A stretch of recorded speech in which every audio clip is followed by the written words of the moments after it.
And anytime I tried to say something, he would interrupt me and say, go, leave, go home now. I have no words for it. I have no explanation. I don't know who that guy was. I don't know where he came from or where he went, but he saved my life. From HV Studio, this is Unnerved.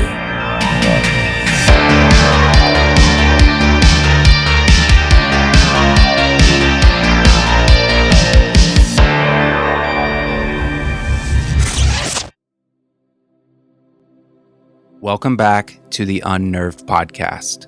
It's where normal people share their abnormal stories, and if you enjoy true stories of the strange and terrifying, then you're in the right place. I'm your host, Chris Fricky. There are moments when people come into our lives for a short amount of time for a purpose. These small interactions can change our lives forever, perhaps without us even realizing it. In today's story, Chris shares about an encounter he had with a stranger who not only terrified him, but also saved his life. The question he has wondered ever since is whether the stranger was human or something else entirely. This is his story. Hi, my name is Chris Fortin. I was born and raised in Rhode Island. This story occurred when I was a teenager in 1998 in Providence. Me and my parents, a lot of times we would argue about like stupid things. I was at the age actually where I was kind of rebelling a little bit. Once I started working my first job at McDonald's, the group of friends I hung out with was kind of a bad crowd, you should say. So I started picking up bad habits like talking back to my parents and just kind of leaving and doing whatever I wanted to do. There was a bus stop on Branch Avenue. It was kind of one of those bus stops that have like a little roof on it. It's like a long bench. It's like a little, almost like a little place run away from the rain, like a little shelter. I used to go there with my friends sometimes, and we used to hang out there because it was kind of like our little hangout thing. We would drink and do other stupid things there, but that was like our hangout. And there's been a couple of times I've run away from home and stuff, and you know, I would usually go there or go around the area, but I usually wouldn't go far. This one particular night, it was late. It was probably around like between 8 and 9 o'clock at night. And I was sick and tired of my parents always asking me this. It was constant. I'd be trying to like talk to my friends on the phone and play video games. And they would just be like, can you take the trash out? Can you do the dishes? They'd be always asking me to do stuff. So I got fed up with it one night and I was like, you know what? If I asked me if I could just take out the trash, I was like, you know what? I'm done. I lost it. I kind of said some things I shouldn't have said to them. I got up, I walked out, and I slammed the door and I said, I'm leaving and I'm not coming back. I think in their head they knew because I've kind of like said things like that before, but usually it wasn't this late. It was usually around during the day. So they were like, okay, he'll be back. I always took a spare key just in case, like if I did decide to come back, I didn't want them to know when I did. I wanted them to like think about it and like, you know, see if they even gave a crap. So I left. I went down towards the bus stop that was there, but I walked past it because I'm like, well, no, if I stay here, they're gonna assume I'm here. They're gonna drive by or something if they're trying to look for me. So I'm gonna hide so that they don't see me, just in case they come looking for me. There was this little bridge. It's like an overpass bridge, a little bit further down the street. So I was like, you know what? If I go up in that corner and like hide up in there, they'll never see me. So that way I can see them if they drive by. So I'll know if they actually came looking for me or not. They won't be able to see me. So I was like, all right, that's perfect. I went up there, I sat down, and it's probably around 9:30ish.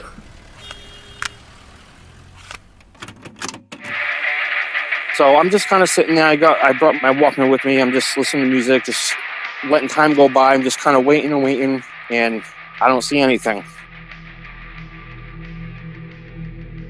Now, I'm a very stubborn person. Like, if I'm trying to prove a point, I'm not going to give in. So I'm like, no, I'm going to wait until I see them walk by so I can throw in their face that they don't care about me.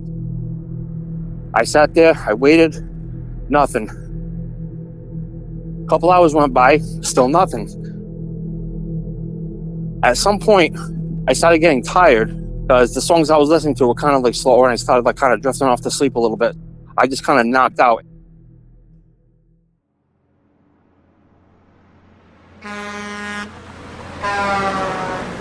All of a sudden, I don't know what caused me to wake up.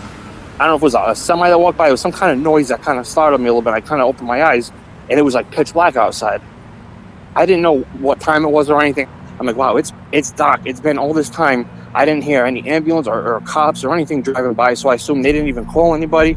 They didn't come looking for me, nothing. So I was kind of aggravated. So I was like, all right, you know what? It's too dark over here. Not that I was afraid of the dark, but that kind of area, like to be alone in the corner of a thing, like when it's that dark outside, probably not safe. So I was like, all right, I'm just going to go to the bus shelter that we always go to. At least it's a little bright over there, so I don't have to worry about getting attacked or anything. So I start walking down towards the bus stop. It looks like there's a person sitting on the bench. Now, at this moment, I'm thinking it's probably like 5 in the morning, because 5 a.m. it's still pretty dark.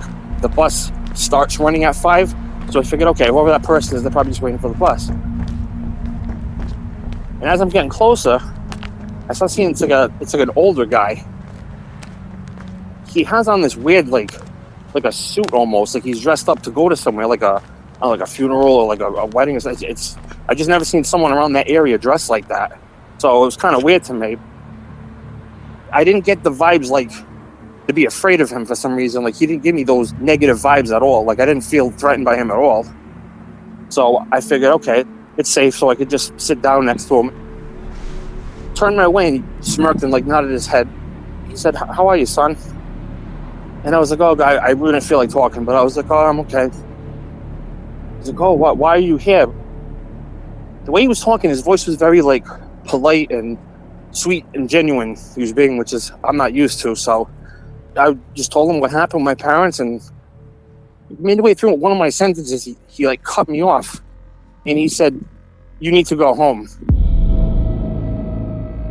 I kind of was taken back, literally like interrupted and kind of yelled it at me. That was a total shift on how he was just acting, and he kind of got angry. He said, "Your parents love you. You need to go home now." And I said, "Well, I'm not gonna just go home because now that's me giving in and they win and I lose." If I could show his face the way he looked, I actually was terrified. This guy that I fully had like full trust in, and he seemed like no bother to me. He was a very gentle person. His face when he looked at me, I was genuinely scared. I don't think I've ever been that scared. And I didn't know why he was yelling at me. But he was trying to rush me, like to tell me to leave. And anytime I tried to say something, he would interrupt me and say, go, leave, go home now. I don't feel like dealing with this guy right now, but it was scaring me. So I got up and I started walking back to my parents' house. I'm like, I can't believe I'm about to do this. And I said, let me see what time it is. Maybe my dad's getting ready for work so I can just kind of wait for him to leave. And I looked at my watch and it was 1 a.m. That was the first time I looked at the time. I thought he was there for the bus and it was 1 a.m. And I turned around and the guy was completely gone. He wasn't at the bus stop, and there's a huge opening behind it that you can see the entire parking lot, so it's not like he could have snuck around like a building or anything. Completely gone, didn't make a sound, nothing. He wasn't anywhere. So I got really freaked out at that point. So I started going back to my house. On the right side of my parents' house is a duplex. There's an extra door because they were renovating it, and I had the key to that side, so I figured, well, at least I can go in through this way, and they won't even know I'm home. That way I can listen through the stairs and see if they're saying anything or if they're even awake right now. I unlocked the door quietly. I went inside, and just in case anyone were to go over to that side, I put a bunch of clothes and like garbage bags that were on the floor. I kind of covered myself with them and laid on the floor. That way, for some reason went through there, they wouldn't see me. So I'm waiting and I'm listening. I'm wicked freaked out about that guy. And all of a sudden I hear, like right when I got there, I hear all these sirens going by. And I was like, oh, so maybe they did call the cops. maybe they did go. Maybe they are looking for me. That's what I thought at first when I heard all these sirens going by. So I'm like, okay. So I felt a little better that maybe they are worried about me. I was able to actually go to sleep figuring, okay, well, when I wake up in the morning, then they'll have learned their lesson then and realize like that the cops couldn't find me.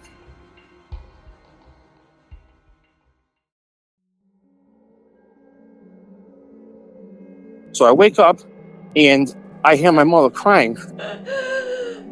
Where I was downstairs and they were upstairs. You kind of hear through the floor. It sounded like she was on the phone talking to somebody and she was crying, but I couldn't make out what she was saying. So I was like, oh, okay. So she's crying. She thinks I ran away. That's why she's crying right now. So I figured I'll go up and I'll basically not laugh at her, but basically like, oh, that's what happens and try to, teach her a lesson. I go upstairs and she looks at me right away. She drops the phone and she just hugs me and starts squeezing me. I mean, my parents are very loving, but they were not like that. I'm not used to that. So I was kind of like, whoa, I was not expecting that. She grabs my face and she looks at my eyes and she says, I thought you were dead. And I was like, well, what are you talking about? And I kind of felt stupid after that. I felt bad actually for putting her through that. And I said, no, I'm right here. She goes, no, you don't understand. Right down the street, that place that you guys hang out, that bus stop down there. Last night, around 2 a.m., there was a car accident. A drunk driver smashed into that bus shelter and destroyed the whole thing. And when she told me when it happened, I'm literally like replaying the time in my head. I'm like, 2 o'clock. And I looked at my watch and it was 1:30. And I had no intentions of leaving that bus stop. I was literally going to spend the night there, wait for the morning to come, and then take a bus.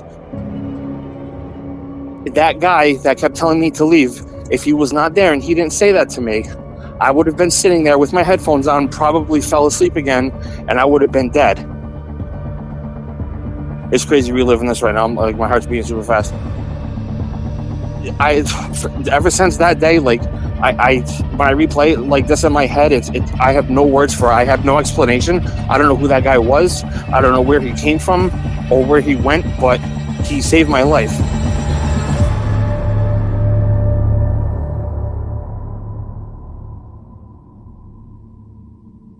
And the bus route started back up at 5, right? When did it stop at night? The last bus is usually around, I say like 9:30, 10 o'clock.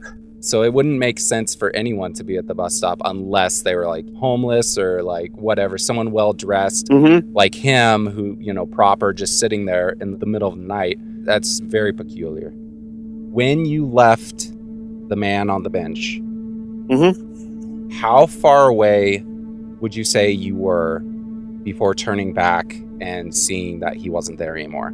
Within like not even 10 seconds, because as I started walking away, I just kind of looked right at my watch to see, oh, well, should I go back or should I wait for my father to go to work? Because I thought it was around 5. He usually leaves around that time. So I'm looking like, and I right when I pulled out and I saw the time, that's when I got so thrown off. And I was like, wait a second, and everything started running through my head. And that's when I turned around like, wait, why is he here at the bus stop? And there was nothing. You would have heard him run away, like it's all concrete. You would have heard him get away. Yeah, quickly. oh yeah. And it's a huge empty parking lot behind the bus stop. There's no like walls or anything. So he would have had to literally like sprint like as fast as he could. And he was an old man. There's no way he would have been able to run. Do you know if there was anyone harmed at the bus stop? No, there actually wasn't. Okay, good. There ended up being not anybody there. It was just, even the drunk driver actually survived too. Yeah, it was totaled. It was because I actually saw it the next day when I walked over. It was just like, you couldn't even recognize it as the whole top was smashed down. All the poles and everything were twisted. It was terrible. Glass all over the ground. People have asked me in the past before, how did my mother know about that? And why would she assume that I was dead? Like, how would she know about that? Well, my neighbor got up for work. He worked like first shift, but super early. So he actually heard it from the night before. Like he heard the bang of the accident and I guess he was already up. He walked down, it's not far from the house, so we kind of walked down and asked what was going on. He found out, and when my father got up in the morning for work, they kind of left around the same time. He told my father what happened, and then my father told my mother, so that's why she was aware of the car hitting that bus shelter. So the first thing she thought of is, what if he was there? Over the years, I'm sure you've obviously thought about this a lot over and over and over. Mm-hmm. At this point in your life, who do you think he was, or what do you think he was? Originally, my mother is very religious and my father's not, so I've kind of grown up with kind of both sides of things. I've always believed in spirits and like supernatural stuff just from like TV when I was younger, but I always felt stupid, like that just sounds dumb. Like if I say that to people, they're not going to believe me. So I've held the story in for so many years because of that reason. I didn't want people to be like, oh, that's not possible, blah blah, that's stupid, there's no such thing. But I believe it was some kind of spirit. Just the way he changed and the look in his face, like it's so hard to explain. It changed, like physically changed from one thing to like he was making sure that I got away from there no matter what I said. It's almost like he knew the timing of when that was going to happen, and he was making sure 100%, no matter what I said, I was leaving that bus stop. My go-to personally, and it's just my opinion, I mean, my go-to is, like a guardian angel. Yep. It feels like a very angel kind of situation. Yeah, absolutely. If that's what it is, who knows? But I mean, the fact that he was there, befriended you, listened to you, and then just like a switch just snapped and told you to go home. Yeah, because the first impression was he was so gentle, so nice. Like people around that area are not like that. That's why like it was very weird hearing such a nice, kind person. Like the way he talked was very nice, but then like you just said, the way he switched, it was like a timing thing. Like he just instantly switched and started telling me to go, to leave. Like he knew what was going to happen.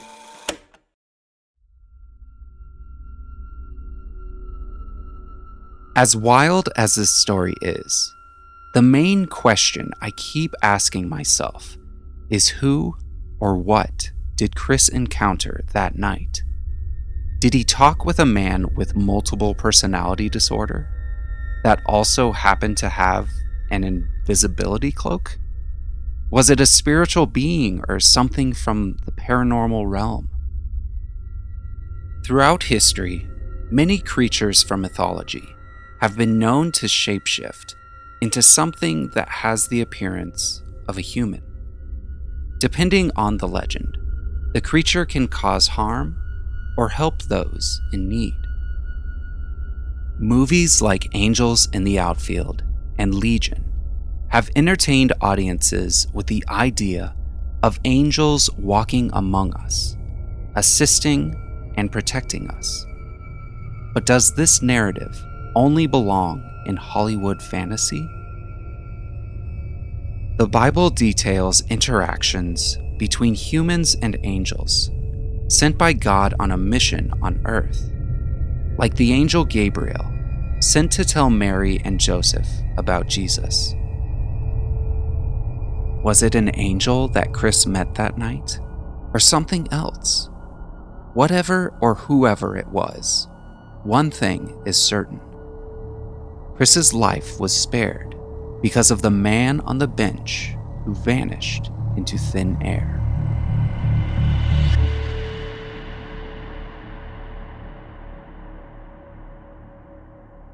Thanks again for listening to Unnerved. If you enjoyed this episode, please share it with your friends and leave a review wherever you get your podcast. And if you guys want to see photos related to each episode, be sure to follow us over on Instagram at unnervedpodcast. There you'll be able to see photos of the bus stop location and also a photo of Chris from around that time. And until next time, take care.